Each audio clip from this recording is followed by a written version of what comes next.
Eh, selamat pagi, saudara-saudari semua. Shalom. Ya, ya, bersyukur kepada Tuhan diberikan kesempatan kembali untuk menyampaikan sedikit kesaksian yang sudah kami pelajari ya bersama-sama di hari Jumat. Ya, mungkin kita bisa lihat ya, buka di kitab Ibrani ya, Ibrani pasal 7 ayat 11 sampai 28. Ya, oke, sudah lihat semua? Ibrani 7 ayat 11 sampai 28 ya. Ya mungkin karena ayatnya panjang kita nggak akan baca apa semuanya ya. Ya, mungkin akan saya bacakan aja langsung ya. Ya, di sini kita mulai dari ayat 11 ya.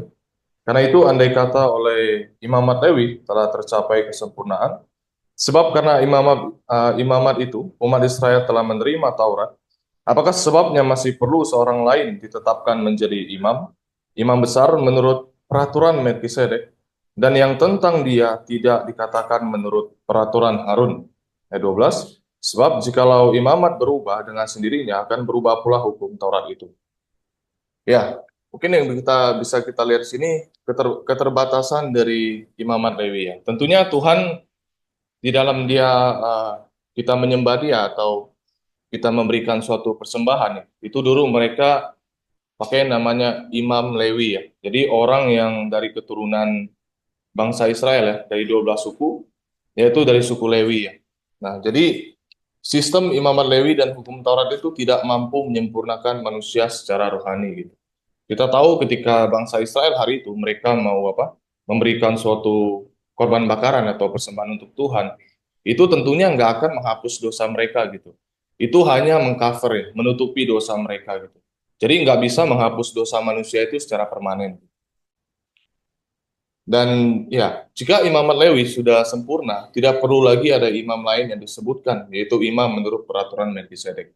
Ya, di sini kalau memang apa Tuhan menghendaki kesempurnaan itu datang dari apa suku Lewi ya, atau ya itu ya tidak perlu lagi ada imam lain yang dari Melkisedek ya, yaitu Tuhan Yesus gitu. Ya, oke, kita lanjut. Ya, di sini Yesus sebagai imam menurut apa tatanan dari Melkisedek ya. Kita tahu Melkisedek itu ya dia di perjanjian lama ya, dia itu hadir, dikatakan dia tidak berbapa, tidak beribu ya. Ya, saya rasa dia Tuhan, dia Tuhan yang datang hari itu kepada Abraham ya, dia Tuhan datang kepada Abraham dan juga memberkati Abraham gitu. Dan juga tentu pemberkatan itu dilakukan untuk kedatangan Tuhan Yesus gitu. Nah, jadi di sini meskipun Tuhan Yesus itu bukan imam dari keturunan Lewi, Tuhan Yesus itu dari suku Yehuda ya, bukan dari suku Lewi, tetapi dia diangkat menjadi imam menurut peraturan Melkisedek ya, yang lebih tinggi dan kekal. Tentu imam Melkisedek ini kedudukannya lebih tinggi daripada mereka imam Lewi ya, dan dari Harun gitu. Ya, tentu karena dia adalah Tuhan gitu ya, dia yang datang memberkati Abraham, memberkati keturunannya, termasuk sampai kepada Tuhan Yesus gitu.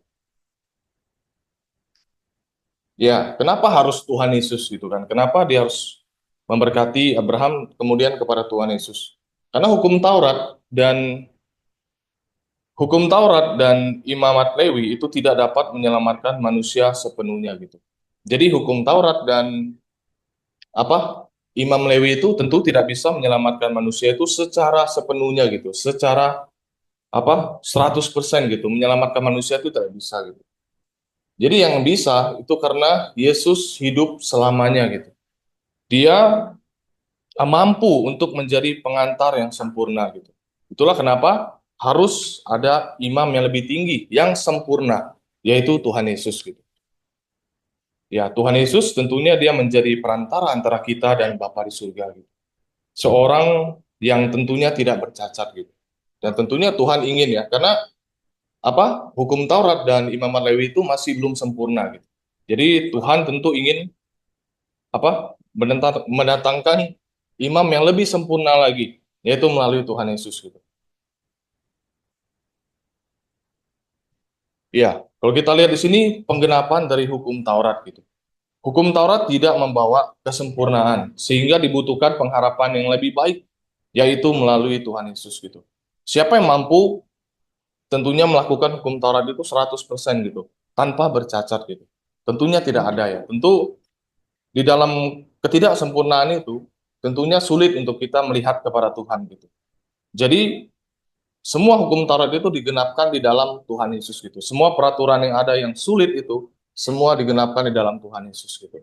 Jadi Tuhan Yesus yang menjadi perantara untuk kita gitu. Penggenapan yang sempurna. Dan melalui Yesus kita dapat dekat kepada Allah dengan keyakinan yang penuh. Ya, Tuhan Yesus itu seperti imam imam yang maha tinggi untuk kita gitu. Dia jadi jembatan antara kita dan Bapa di surga gitu. Imam yang tanpa cacat celah, tanpa dosa, dan yang sempurna gitu, yaitu Tuhan Yesus gitu. Ya, seperti imam tadi, imam kan tugasnya kan untuk apa? Memberi apa ya?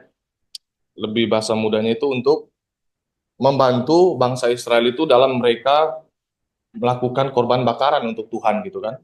Membantu bangsa Israel hari itu gitu.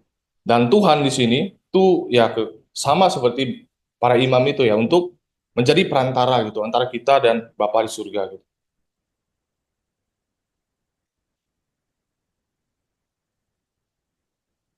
Ya, dan tentunya Allah meneguhkan imamat Yesus ya. Kalau kita lihat di ayat 20 ya, di ayat 20 dan 22, di ayat 20, dan sama seperti hal ini tidak terjadi tanpa sumpah. Memang mereka telah menjadi imam tanpa sumpah, tetapi ia dengan sumpah diucapkan oleh dia yang berfirman kepadanya, Tuhan telah bersumpah dan ia tidak akan menyesal. Engkau adalah imam untuk selama-lamanya. Ya, ini perkataan firman Tuhan. Yesus diangkat menjadi imam dengan sumpah Allah yang tidak terjadi pada imam-imam Lewi. Ya, ini kan menunjukkan ya kalau Tuhan Yesus itu berbeda gitu dengan mereka imam-imam Lewi gitu ya. Mereka imam-imam Lewi ya masih ada kekurangan gitu ya, masih melakukan banyak kesalahan juga gitu di dalam mereka melakukan hukum Taurat gitu ya. Dan sedangkan Tuhan Yesus itu tidak gitu ya. Ya, tentunya hal ini menjadikan Tuhan Yesus sebagai jaminan dari perjanjian yang lebih baik karena kita menaruh pengharapan kita yang baru dalam Tuhan gitu. Seorang yang apa? Yang menanggung segala dosa pelanggaran kita, seorang yang adalah Tuhan yang memang datang dalam dunia ini, yang menjamin gitu, menjamin bahwa kita ini selamat gitu, melalui Tuhan Yesus gitu. Ya, dan ini ya, dan kita juga tahu mungkin kenapa Tuhan memilih apa hari itu, kenapa harus Tuhan Yesus menjadi imam besar kita itu, karena ya melalui manusia seperti di suku Lewi itu ya seringkali ada suatu pelanggaran, seringkali ada suatu kesalahan yang mereka buat gitu. Karena manusia gitu, manusia bisa buat suatu kesalahan gitu. Dan contohnya itu ya si apa? Si Imam Eli ya, anaknya Hofni dan Pinehas gitu. Mereka juga melakukan suatu perbuatan yang tidak baik juga di dalam mereka menjabat sebagai imam ya, menjabat sebagai imam untuk apa? Mereka mempersembahkan ya korban yang seharusnya dipersembahkan kepada Tuhan, tapi mereka mengambil bagian yang dipersembahkan untuk Tuhan gitu. Dan mereka juga tidak mendengarkan teguran dari ayahnya gitu kan. Ini kan juga suatu tanda ya kalau seorang imam itu juga bisa melakukan suatu kesalahan gitu. Jadi harus ada seorang imam yang lebih sempurna, yaitu Tuhan Yesus gitu. Menjadi jaminan yang jauh lebih baik.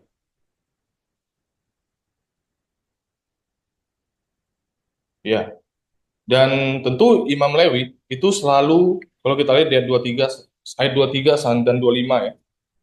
Di ayat 23, dan dalam jumlah yang besar mereka telah menjadi imam karena mereka dicegat oleh maut untuk tetap menjabat imam. Tetapi karena ia tetap selama-lamanya, imamatnya tidak dapat beralih kepada orang lain. Karena itu ia sanggup juga menyelamatkan dengan sempurna semua orang yang oleh dia datang kepada Allah.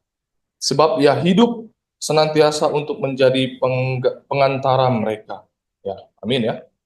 Ya, jadi tentunya para imam-imam Lewi itu mereka akan berganti-ganti gitu setelah karena mereka bisa mati gitu ya. Tetapi Tuhan Yesus itu tetap untuk selama-lamanya gitu.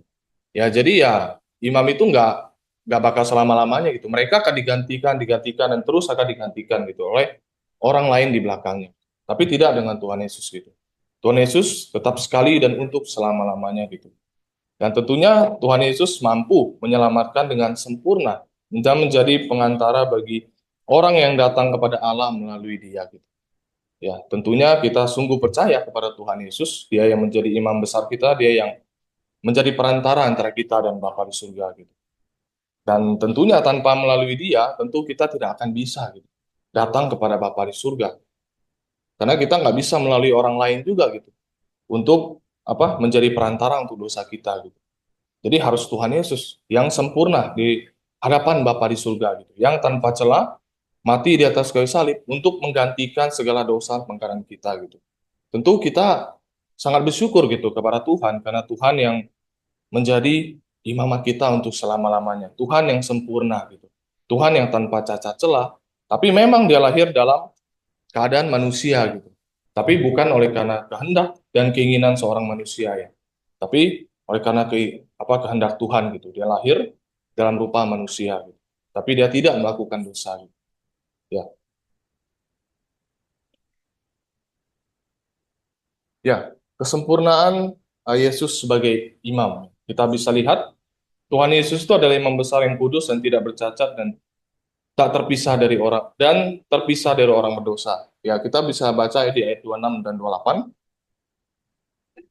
Di ayat 26, sebab imam besar yang demikianlah yang kita perlukan, yaitu yang saleh, tanpa salah, tanpa noda, yang terpisah dari orang-orang berdosa, lebih tinggi daripada tingkat-tingkat surga, yang tidak seperti imam-imam besar lain yang setiap hari harus mempersembahkan korban untuk dosanya sendiri, dan sesudah itu barulah untuk dosa umatnya. Sebab hal itu telah dilakukannya satu kali untuk selama-lamanya ketika ia mempersembahkan dirinya sendiri sebagai korban. Sebab hukum Taurat menetapkan orang-orang yang diliputi kelemahan menjadi imam besar, tetapi sumpah yang diucapkan kemudian daripada hukum Taurat menetapkan anak yang telah menjadi sempurna sampai selama-lamanya. Ya, di sini jelas ya, Tuhan Yesus adalah imam besar yang kudus. Dia berbeda dengan para imam-imam lain yang masih harus mempersembahkan untuk diri dosa dari dirinya sendiri gitu. Tapi tidak dengan Tuhan Yesus ya. Ya, ia tidak perlu mempersembahkan korban untuk dirinya sendiri karena Tuhan Yesus itu sudah sempurna. Dia nggak berdosa gitu, nggak seperti para imam lain. Dan Yesus dipersembahkan sekali untuk selama-lamanya sebagai korban yang sempurna. Ya, itulah kesempurnaan dari Tuhan Yesus ya, sebagai imam kita gitu. Oke, mungkin kesimpulan yang bisa kita pelajari, keselamatan sejati hanya bisa diperoleh melalui Yesus, Tuhan Yesus, imam besar yang kekal. Ya, kita bisa lihat di Injil Yohanes pasal 14 ayat 6.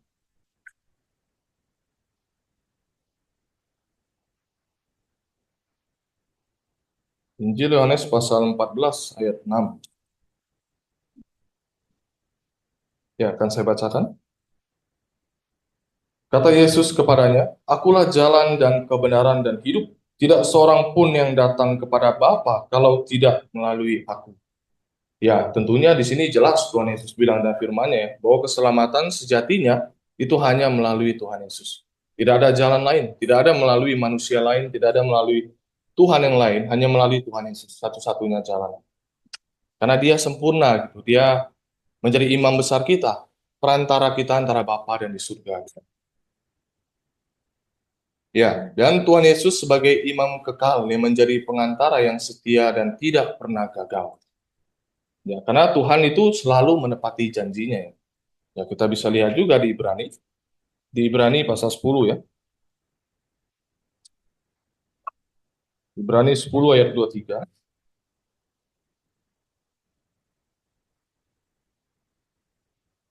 Ibrani 10 ayat 23. Marilah kita teguh berpegang pada pengakuan tentang pengharapan kita, sebab Ia yang menjanjikannya setia. Ya, Tuhan itu tentunya Allah yang setia ya. Dalam setiap rancangan dan rencana Tuhan itu tidak pernah gagal gitu. Apa yang Dia rancangkan dan rencanakan itu semua adalah hal yang baik, terutama untuk diri kita gitu. Bagi kita yang percaya kepada Dia. Tuhan tidak akan pernah mengecewakan kita gitu. Tidak seperti para imam-imam bangsa Israel hari itu ya. Mereka mungkin bisa melakukan suatu kesalahan gitu, bisa membuat hal yang salah gitu. Tapi Tuhan Yesus dia nggak pernah berkesalahan gitu. Dia selalu melakukan segala sesuatunya sempurna gitu, melalui kehendak Bapa di surga. Gitu. Ya. Yang terakhir, ya, Tuhan Yesus adalah jaminan dari perjanjian yang baru dan yang lebih baik. Ya, saya rasa itu saja yang bisa saya bagikan ya. Terima kasih. Mungkin kalau masih ada yang kurang bisa ditambahkan. Oke. Ya, silakan mungkin selanjutnya. Shalom saudara-saudari. Ya, saya mengajak saudara-saudari untuk melihat kembali di dalam firman Tuhan di eh, surat Timotius yang pertama pasal 5 dilanjut di ayat 17 sampai ayat yang terakhir. Ya, kita akan bahas di dalam 1 Timotius pasal 5 ayat 17 sampai ayat terakhir. Ya, saudara-saudari yang kekasih dalam Tuhan, ya selanjutnya Rasul Paulus memberi nasihat kepada Timotius supaya jemaat itu memperhatikan beberapa hal, termasuk di sini dalam eh, apa eh, bagaimana jemaat itu terhadap penatua gitu kan. Di sini ya memang secara yang biasa kadang-kadang karena ada orang yang dikhususkan dia tidak punya pekerjaan sekuler, akhirnya dia mengharapkan bantuan dari jemaat untuk penghidupannya. Itu bukan hal yang apa aneh ya, itu memang terjadi. Ya, memang tidak semuanya ada yang oleh kasih karunia Tuhan dia bisa punya pekerjaan sekuler ya. Kalau kita di sini kan menurut saya termasuk ya sedikit spesial karena kita tidak dibangun jemaat kita itu dengan diutus seseorang misalnya yang tidak bekerja lalu memulai satu jemaat itu tidak. Memang dari awal Tuhan izinkan kita dibentuk dengan setiap yang melayani Tuhan itu punya pekerjaan. Tetapi di sini dalam konteks ya mereka harus seperti ayat 17 katakan penatua-penatua yang baik pimpinannya. Ini dari konteks mana kita lihat patut dihormati 2 kali lipat, terutama mereka yang dengan jeripaya berkhotbah dan mengajar. Kenapa ini penting, saudari? Karena ketika satu jemaat itu bisa berdiri tegak dan tidak itu, sangat ibaratnya itu pengaruh yang besar terhadap yang mimpin di sana. Nah, kalau yang mimpin itu fokusnya untuk kehidupan di dunia, misalnya hanya untuk keuntungan, ya mungkin semua jemaat itu akan larinya menjadi orang dunia yang mengejar keuntungan. Nah, kalau misalnya yang mimpin itu membawa jemaat itu untuk mengikuti firman yang benar, ya walaupun mungkin tidak semua mengikuti, tapi minimal gereja itu bisa bertahan sampai Tuhan Yesus datang. Jadi di sini Rasul Paulus memastikan mereka, khususnya kepada Timotius, khususnya mereka yang berkhotbah dan mengajar. Artinya, ini sangat penting bagi jemaat. Kenapa? Bagaimana jemaat itu bisa dibangun? Ya harus ada orang yang mengajar. Harus ada orang yang memberitahu mana yang benar, mana yang salah. Kalau tidak, ya mungkin kita akan menjadi sekumpulan orang-orang yang disebut gerejawan ya. Jadi bukan betul-betul untuk mengikuti seperti yang Tuhan mau. Maka dari itu Rasul Paulus menasihatkan Timotius, penatua-penatua yang baik pimpinannya patut ya, mereka patut dihormati dan 2 kali lipat, terutama mereka yang dengan jerih payah berkhotbah dan mengajar. Kalau bagi saya pribadi, ya seperti saudara-saudari, saya memang dari awal Tuhan eh, tidak, maksud saya pakai caranya untuk dari jemaat memberi saya support gitu kan, tidak. Maksud saya di dalam hal perkara uang gitu loh. Ya, adapun kadang-kadang dalam kesusahan yang lain menolong saya, tidak. Maksud saya dengan cara seperti yang dikatakan di sini, ya. Dan di sini mungkin ya suatu hari. Jadi saudara-saudari jangan salah, jangan yang kadang-kadang yang bahaya itu orang tidak melihat ini dengan jernih. Mereka menganggap kalau mau jadi penatua ya kamu harus bisa self support. Itu tidak sepenuhnya benar ya. Ada orang memang dipanggil khusus untuk melayani Tuhan sehingga dia tidak lagi bisa punya usaha pekerjaan yang lain. Artinya jemaat itu memang wajib. Dari kata di sini wajib loh. Seperti di ayat 18, bukankah kitab suci berkata, janganlah engkau memberangus mulut lembu yang sedang mengirik. Artinya apa? Kamu nyuruh dia bajak sawamu, tapi kamu mulutnya berangus, diikat, ditutup, nggak dikasih makan. Bisa berapa lama dia bekerja untukmu? Seperti itu, kurang lebih. Istilah. Kemudian, dan lagi, seorang pekerja patut mendapat upahnya. Ya, jadi saudara-saudari, makanya kadang-kadang di akhir tahun ya, kita panggil guru sekolah minggu kah, dan perubahan pergantian ya, atau para pelayan, penatua, diaken, kita panggil, kita kasih apresiasi. Kamu jangan heran akan hal itu. Itu salah satu cara kita mengapresiasi pelayanan mereka, menghargai, menghormati, ya. Dan di tengah-tengah kita, memang mungkin ada saudara tertentu, dia bergiat di dalam gereja, tapi dia tidak punya pekerjaan sekuler lainnya. Ya, wajiblah kita untuk membantu dia, meringankan bebannya dengan menyupport dia, mungkin di dalam memberi bantuan untuk penghidupannya juga.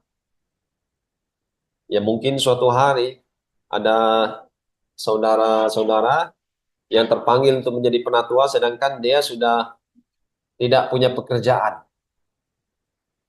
Lalu dia fokuskan diri untuk melakukan pelayanan.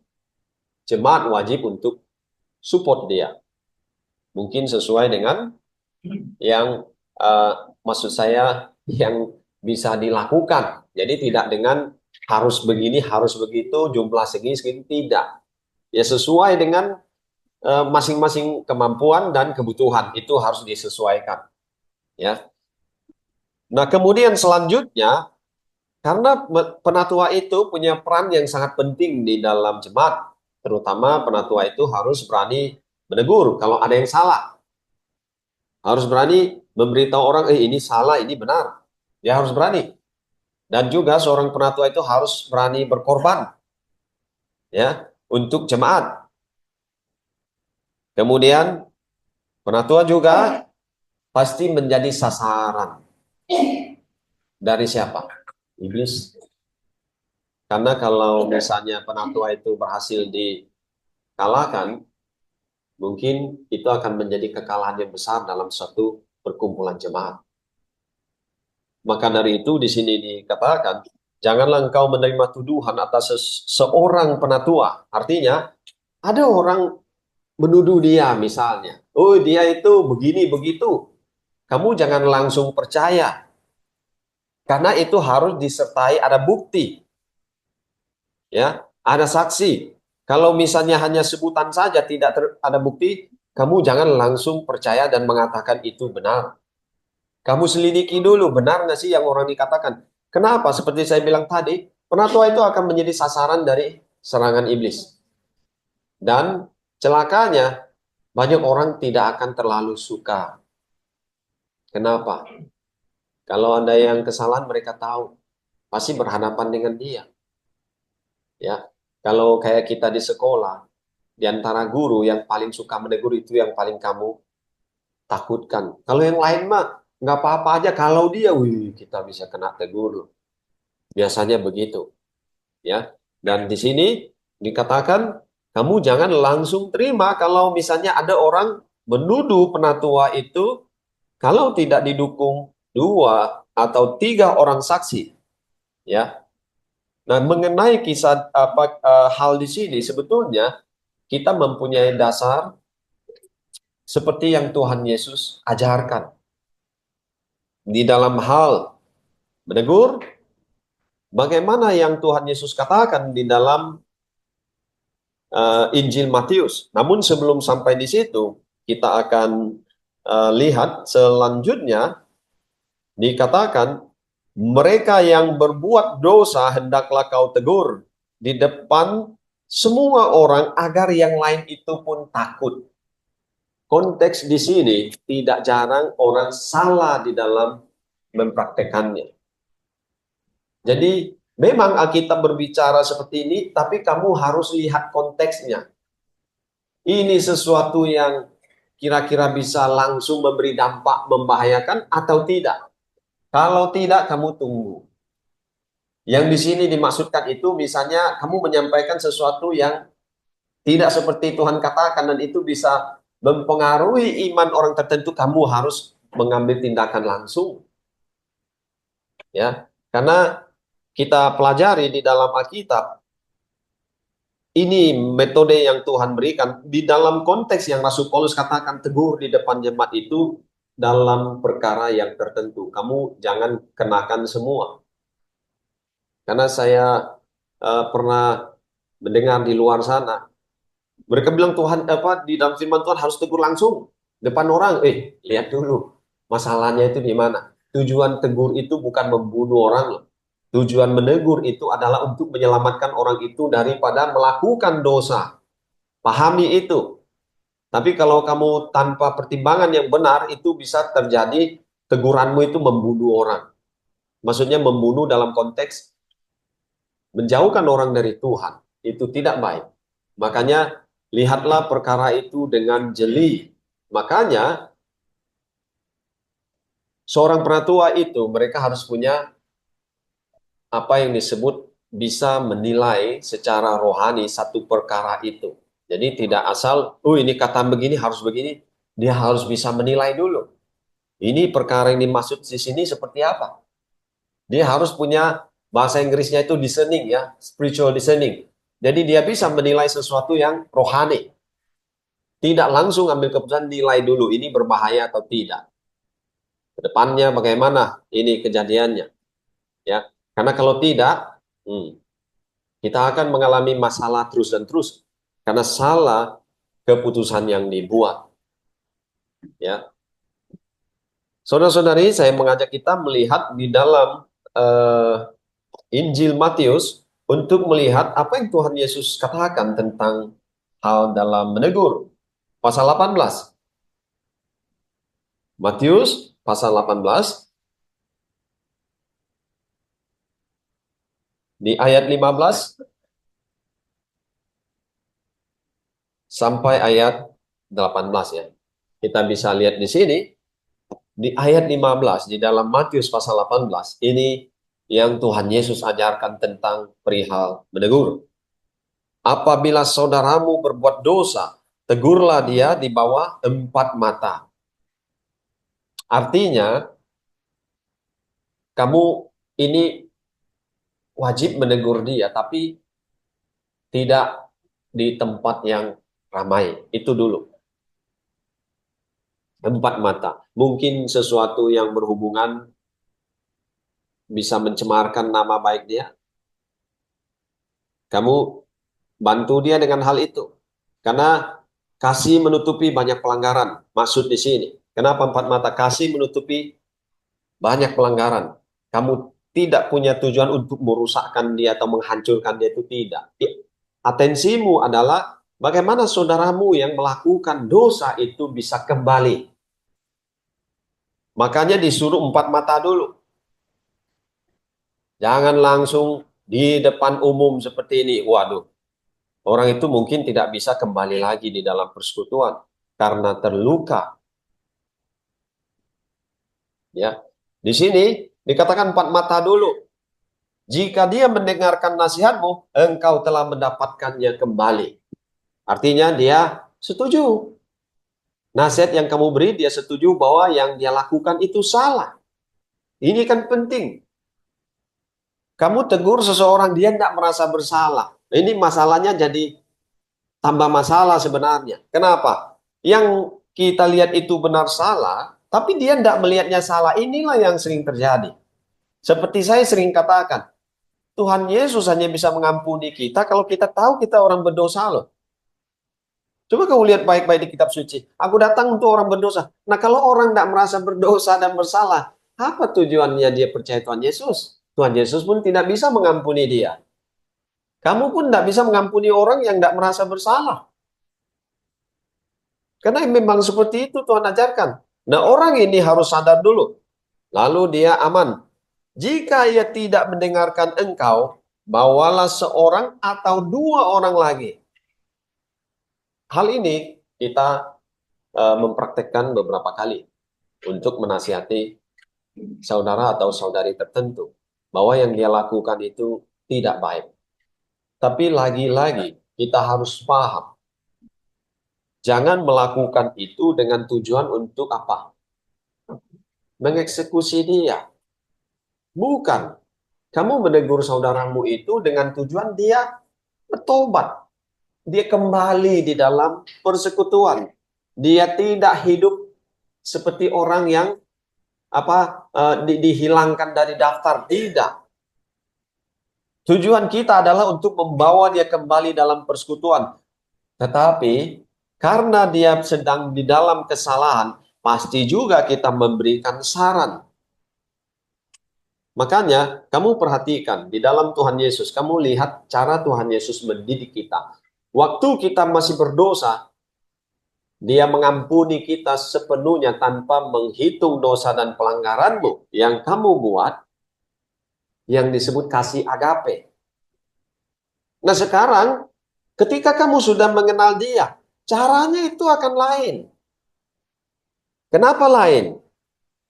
Itu kan untuk suatu contoh. Kalau misalnya dipukul rata, Tuhan Yesus kasih apapun, tidak apa-apa, sikat saja. Tuhan tidak mengajar kita seperti itu. Dia terima semua orang berdosa.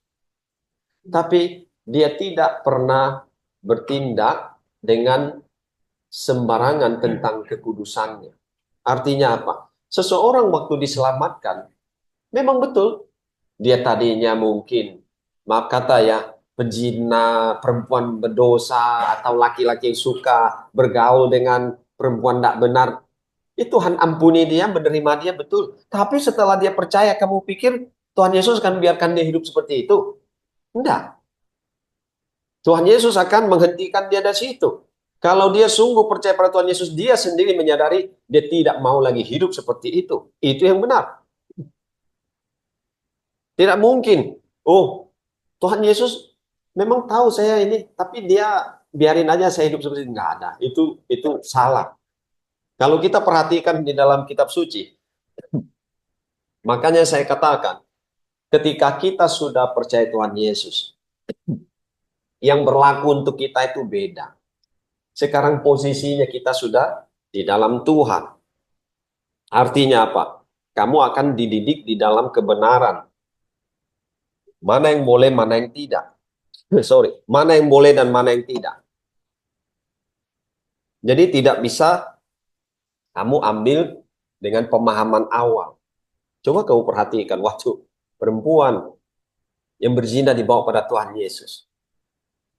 Mereka semua bilang lempar dia sampai mati menurut hukum Taurat. Tuhan Yesus bilang, oke, siapa yang tidak merasa berdosa, dia yang lempar duluan. Sorry ya, saya ambil minum sebentar.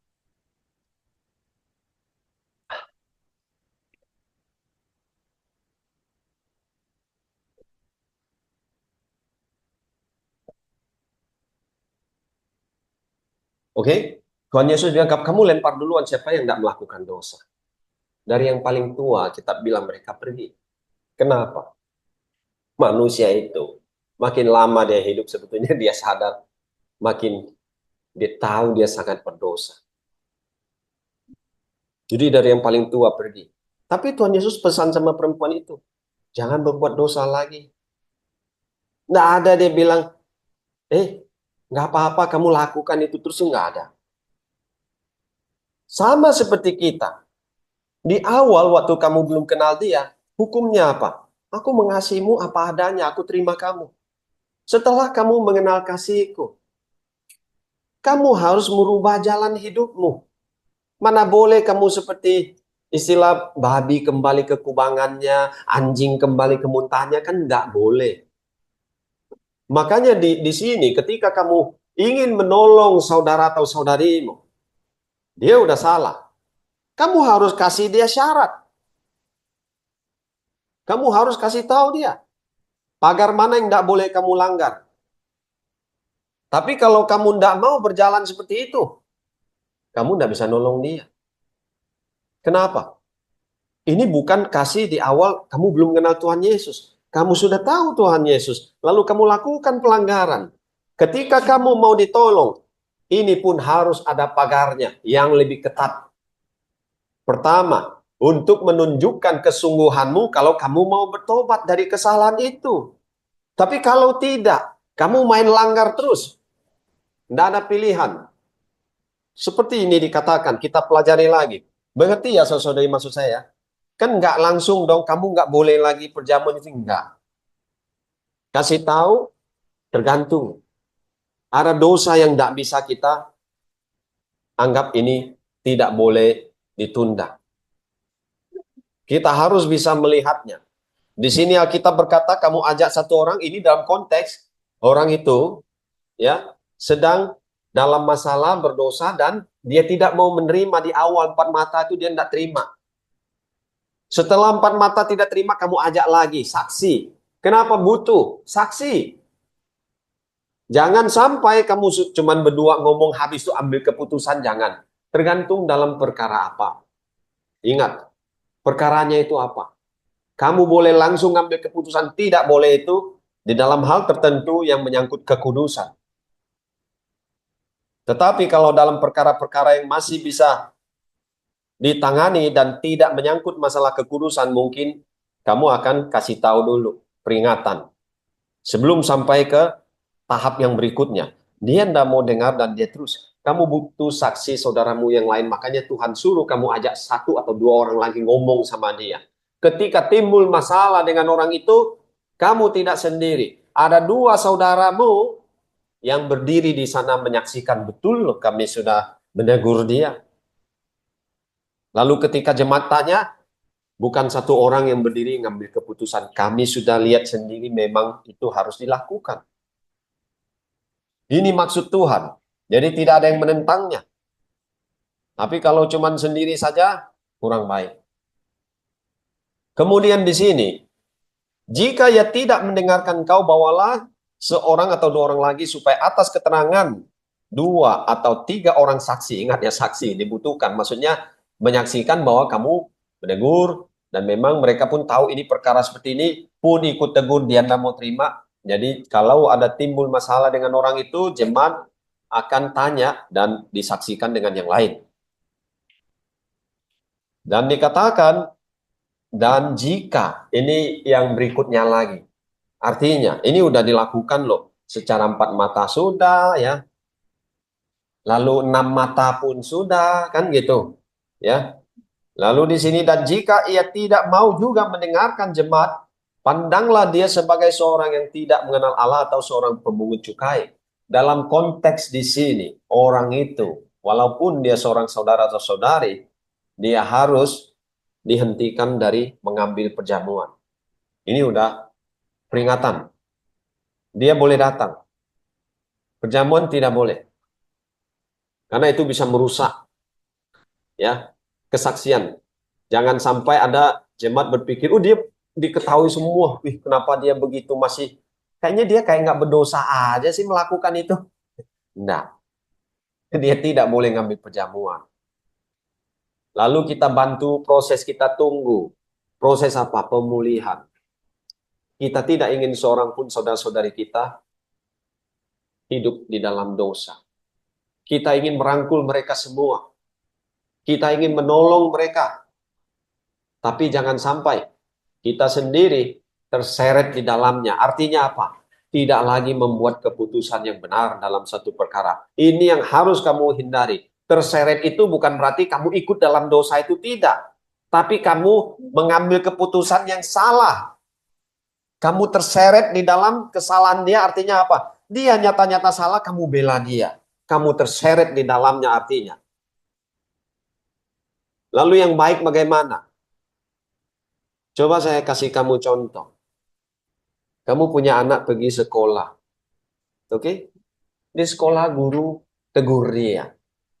Orang tua yang bijak itu apa yang dia buat? Gurumu itu memang tidak berguna dia. Ngapain dia itu? Itu kan? Gue pikir, mengerti nggak maksud saya? Nih kamu anakmu sekolah. Lalu dia ditegur sama guru.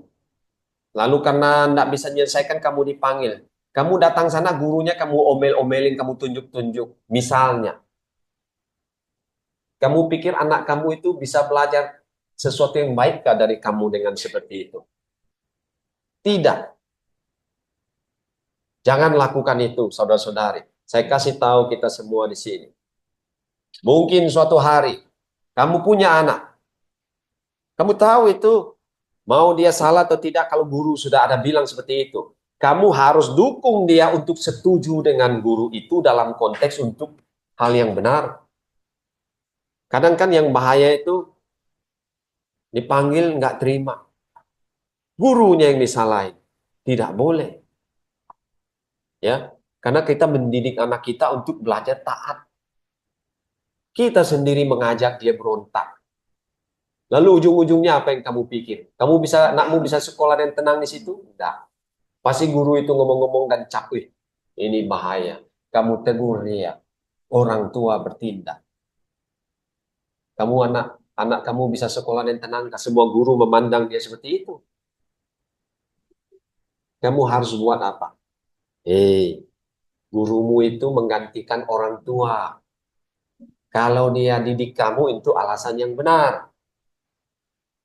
Buat anakmu itu percaya bahwa yang diajarkan itu benar. Jangan kamu buat anakmu melawan yang benar. Yang bahaya kan begitu. Tidak boleh. Nah, makanya di dalam menegur kamu lihat di sini. Kenapa kadang-kadang orang bingung dengan teguran? Karena ada yang bilang ini nggak apa-apa. Aku lihat sih nggak apa-apa. Makin jadi dia. Lalu yang salah siapa? Yang negur itu.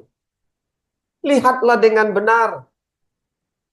Kadang-kadang kan orang nggak melihat dengan benar, main potong gitu aja. Lihat dulu.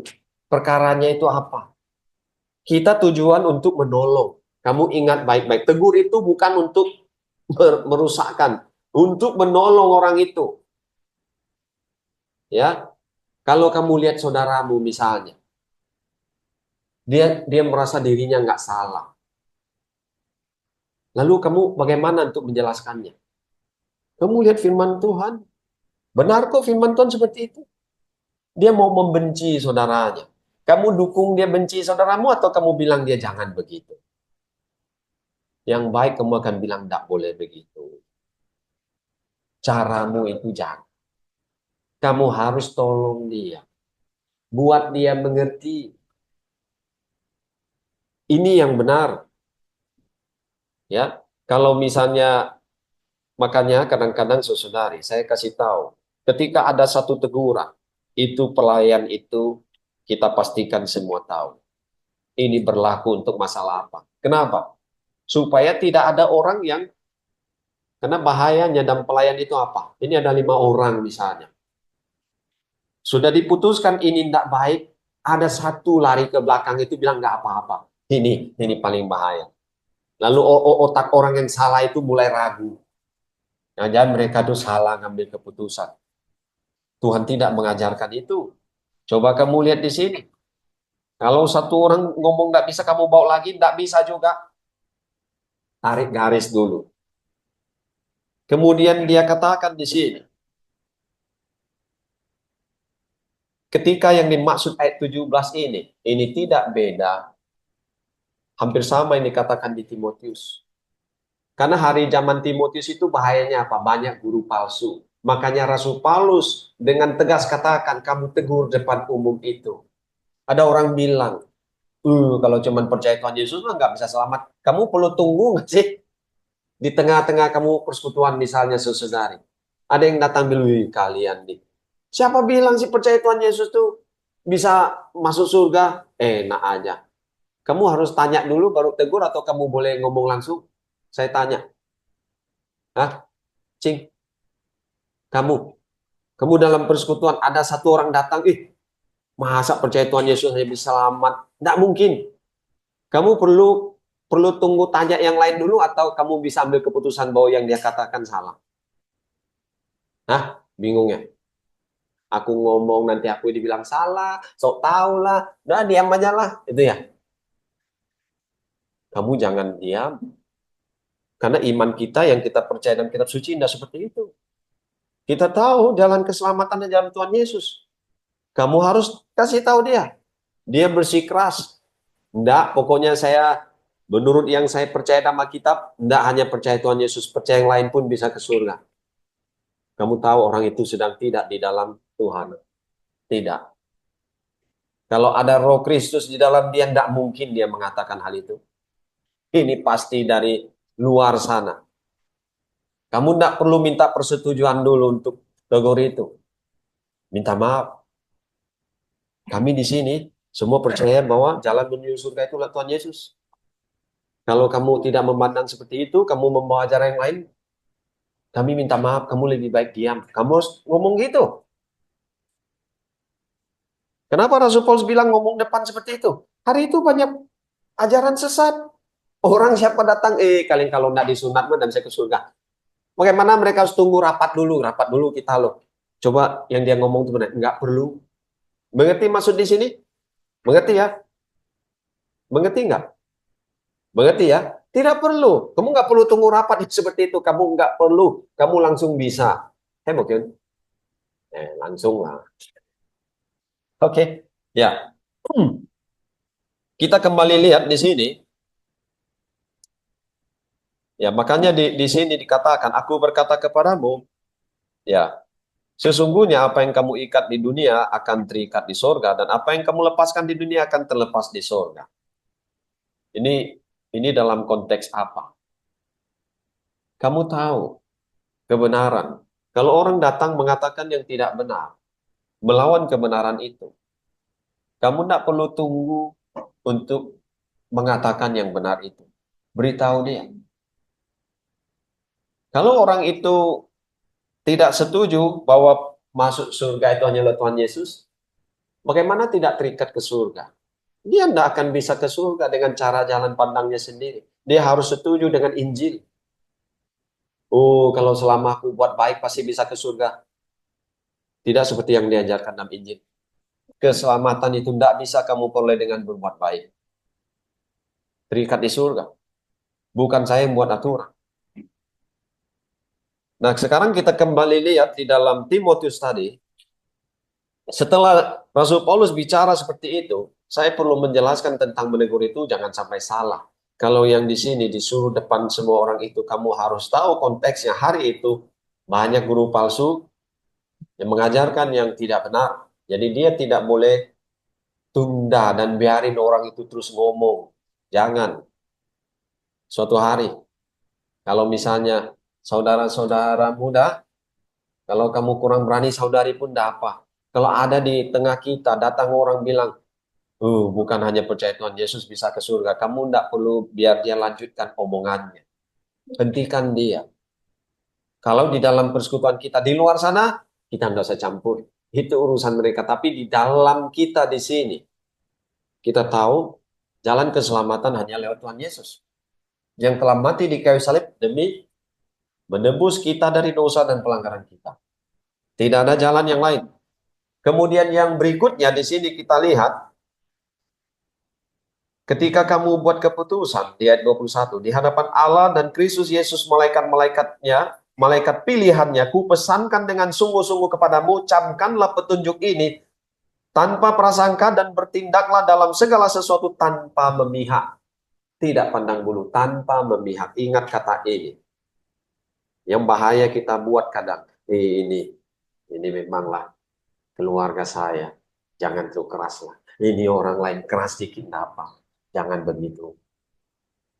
Tuhan mengajar kita tidak memihak. Mau dia saudara saya, Anak saya pun, kalau dia memang salah, saya akui dia salah. Harus seperti itulah sikap kita yang benar. Itu yang Tuhan maksudkan. Kalau tidak, kita akan bahaya. Artinya kebenaran itu bergantung kita. Kita ngomong benar, semua harus benar. Nah, seperti itu. Dan ketika bicara jangan memihak. Ini tidak ada perkara keluarga, anak, atau siapapun. Tidak. Kalau memang salah, kita harus beritahu ini salah. Ya kadang-kadang, jangankan sama yang lain. Maaf kata, kadang sama istri pun kita kasih tahu ini salah. Memang seperti itu. Kenapa saya katakan ini? Kamu harus melihat sesuatu itu dengan benar, saudara-saudari. Kenapa? Karena kalau tidak seperti itu, bahaya sekali Timotius punya judgment nanti. Dia kan dipanggil untuk melayani Tuhan. Lihat-lihat, oh ini kayaknya ada hubungan keluarga kayaknya. Nggak apa-apa. Ini yang kata, ini bahaya. Nggak boleh ya, nggak boleh. Ini pesannya, camkan. Camkan itu apa? Ini, bahayanya bisa timbul. Kamu tahu bagaimana dalam jemaat? Satu perpecahan yang tidak seharusnya terjadi. Karena tidak berpikir dengan jernih. Seperti saya katakan, kamu tahu ini sedang salah. Kenapa kamu harus bela dia? Kasih tahu ini salah itu yang baik. Ini tidak baik loh. Ini kurang benar. Saudaraku, saudariku. Lalu kamu menjaga apa? Kesatuan. Tapi kamu mulai ngompor situ. Benarlah ini memang mereka itu begitu. Ini bahaya. Kamu itu memang. Kamu merusakkannya. Kamu tidak boleh begitu. Yang bahaya itu begitu. Memanglah itu memang begitu. Ini memang begini. Jangan. Kamu jangan buat iblis itu bekerja di dalamnya. Kamu halau. Jangan berpikir seperti itu.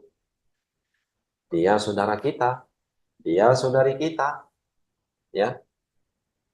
Dan di sini dikatakan, janganlah engkau terburu-buru menumpangkan tangan atas seseorang. Janganlah terbawa-bawa dalam dosa orang lain. Artinya apa? Kamu tidak tahu mana benar, mana salah. Lain langsung mihak aja kayaknya inilah. Jangan. Ini hikmat loh. Cari dulu perkaranya, benar salahnya di mana. Kita tidak ada bicara mihak si A dan si B. Ngomong yang benar. Siapa sih yang menentang itu? Nggak ada. Ya, di sini dia katakan dengan jelas. Kenapa dia menghubungkan kamu tidak boleh prasangka dan bertindak dengan kamu tidak boleh bertindak dengan memihak. Kemudian kamu tidak boleh sembarangan menumpangkan tangan. Artinya apa? Setuju dengan perkara tertentu. Jangan. Kemudian jangan kamu ikut dalam dosa yang lain. Jaga kemurnian dirimu. Dalam hal apa? Kamu tidak memihak. Kamu lakukan apa yang benar menurut Tuhan. Kamu tidak langsung ambil kesimpulan. Kadang-kadang di dalam hidup ini, saudara-saudari, untuk merendahkan diri kita, kamu tahu, kamu tidak salah pun. Demi menjaga damai sejahtera. Minta maaflah sama saudara atau saudari. Kadang orang itu tidak semua melihat sesuatu hal itu sama. Kalau Tuhan Yesus tidak merendahkan dirinya untuk menyelamatkan kita, siapa yang bisa selamat? Tidak ada. Manusia semua sombong. Kamu tahu di perjanjian lama apa Alkitab bilang? Tuhan itu seperti apa? Berlutut. Tuhan terhadap kita, dia seperti berlutut. Habis berlutut, dia ambil makanan, dia taruh di tengkuk kita ini. Taruh begini. Suruh kita makan supaya tidak mati. Itu kata Alkitab. Manusia itu sombong. Udah salah kita kadang-kadang sombong. Tidak ada yang mau mengaku salah. Tapi Alkitab tidak mengajar kita seperti itu. Ya, untuk kepentingan saudara atau saudari saya, kenapa? Dianggap saya salah, saya minta maaf. Tidak masalah. Minta maaf bukan hal yang susah. Kadang saya terlalu sombong, makanya sulit untuk ngomong minta maaf. Tapi Alkitab tidak mengajar seperti itu. Saya sudah salah. Tolong maafkan saya. Hati mana yang nggak tenang? Itu yang Tuhan mau. Di sini, dia nasihatkan pada Timotius, mungkin dia ada masalah pencernaan ya. Karena saya tidak tahu, perkiraan saya, dia banyak tekanan. Mungkin makan pun tidak teratur. Mungkin ada sakit ma atau apa. Kemungkinan, karena ini bukan sakit yang, kalau sakitnya cuman, oh pas kemarin salah makan, ini nggak akan ngomong di sini. Mengerti maksud saya? Ini pasti sakit yang sudah berlangsung lama. Ketika bersama Rasul Paulus pun sering mengalami ini. Dia mungkin karena ikut Rasul Paulus makan tidak teratur. Mungkin ya mungkin. Terus tekanan banyak. Akhirnya timbul apa? Sakit mah. Dan di sini dia bilang pencernaannya terganggu dan tubuhnya sering lemah karena tekanan. Dosa beberapa orang mencolok seakan mendahului mereka ke pengadilan. Apa maksudnya di sini? Kamu tidak perlu buat keputusan pun, kesalahan mereka akan langsung keluar. Yang lain, demikian juga perbuatan baik. Kamu tidak usah kasih tahu orang kamu baik, kamu melakukan yang baik. Kamu tidak perlu. Tuhan sendiri akan buat dia jadi terang. Artinya, kalau saya salah, saya katakan 1000 kali saya benar pun salah, itu tidak bisa nutupi salah saya. Ini maksud di sini. Kalau saya benar, diam pun saya, minta maaf pun saya, kebenaran saya akan Tuhan nampakkan. Akhir daripada ayat di sini. Lalu yang baik untuk kita apa? Rendahkan diri kita, ya, sehingga kita bisa mendengarkan nasihat dan teguran. Pikirkan segala yang baik untuk semua saudara-saudari. Pikirkan. Bukan yang baik untuk dirimu, tapi untuk yang lain. Itu kalau kamu punya pemahaman seperti itu, kamu dewasa dalam Tuhan. Mari saudari kita mengucap syukur. Bapa kami di surga, kami bersyukur padamu. Kami bersyukur Engkau selalu mengasihi kami. Selama kami punya waktu untuk mendengar firman-Mu, kami tahu Tuhan mengasihi kami. Kami orang yang butuh untuk diajar terus, kesabaran yang panjang untuk memahami Tuhan. Ya Bapa di surga, terima kasih sudah mau menerima kami yang lemah. Terima kasih sudah mau mengerti kami orang-orang yang sombong. Tolong kami Bapa di surga, izinkan kami sedikit berubah lagi, menjadi sedikit lebih baik lagi, sehingga kami semakin layak untuk melakukan pekerjaan Tuhan.